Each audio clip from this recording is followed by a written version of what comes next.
Hey, Punchitos, welcome to a Christmas edition of Controller Punch. This is the Deer Drive edition. This is more of a service announcement than a review, as in, don't buy this piece of trash. Yes, if you've been bad this year instead of Cole, Santa might just leave a copy of this game under the tree for you tomorrow. Yeah, but you know what the sad thing is? The sad thing is that this could have been brilliant. It could have been. Well, maybe not brilliant. Maybe brilliant is the wrong word. But essentially, what it could have been fun. It could have been a lot of fun. Essentially, what the Controller Punch crew, me and the Crunkosaurus. I'm with the Crunkosaur today. Actually, I don't think I I'm back. So he might be doing a couple of reviews with us during this holiday break. But see what we can fit in here. See what we can fit in. Lots of games. Lots so of little time. New equipment. Yeah, no time. Skeleton crew here. If you'd like to work for Controller Punch, let us know. We would like you to help us help you. Send in a resume and a photo. Scantily clad naked photos of yourself. Actually, no, because we're probably going to get a lot of guys sending photos. Never mind that. But, yeah, that was a big digression. Yeah, back to the game. Back to the game here. So the main point of this game is it comes with a 20-inch orange shotgun. Yes, okay, yes. So all we wanted was a Buck Hunter-esque game. Now, if you've ever been to a bar or been on the highway and stopped at one of those like car stop things and you saw a cop, you know, a version of Buck Hunter, you know it's not a great game, but there's something just gratifying about sitting around with some buddies, maybe having a drink, shooting the shit, and shooting shit. Yep. And that's all we wanted. We wanted just that. I mean, we knew we weren't going to get the shotgun cock, you know, like the cocking on the peripheral, but the peripheral looked actually amazing. Yeah, it's got some nice little touches to it. It's just one fatal flaw. Well, yes, and we'll get to that flaw. Actually, yes, I was actually surprised when I pulled that out of the case, snapped it together. I was like, wow, this is one of the better built peripherals I've seen that's come out of China in the last little while. And I was shocked, and then we booted up the game.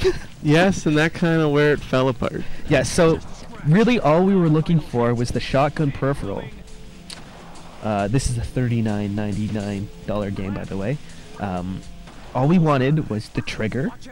Yeah. The Z button on the nunchuck to be used as the trigger to shoot. A plastic shotgun that you could shoot at the screen with. That's all we wanted. Yeah, that you could hold and use like a proper gun. It's not asking for a lot. I mean, they've been doing it for years, since back to the NES days. But for whatever reason, this game only lets you use the Wiimote. What button is that? The B button on the Wiimote at the tip of the shotgun. There's no option inside the game to switch the weapon to use the Z button on the nunchuck, which naturally is the trigger in the mold. In the mold, yeah.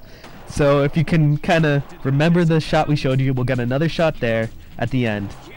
It is the saddest thing. It is. I mean, trying to one-hold it and just holding the shaft at the tip, it just does not work. It doesn't feel natural. It doesn't feel like the gun. And all this game had going for it was the fact that it could somehow, in a very crappy fashion, replicate hunting. Yeah.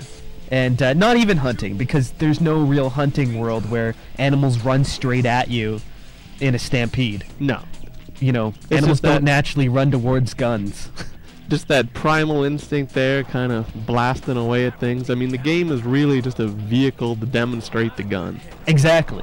And it could have been amazing if the gun worked properly. As cheap as it was, I mean, if the gun worked the way you hoped and it should have worked, we'd still have it. We'd still be having fun with it. Yeah, no, exactly that. But instead, it got turned in and traded in after we got the footage the next day.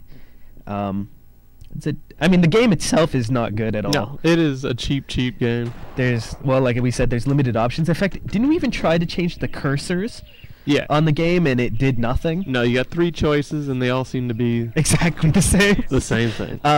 It's not actually one-to-one aiming either. You actually have to, you know, you just look at where the cursor's pointing, and then go for there. I mean, there is a single-player campaign, which is exactly like the multiplayer campaign.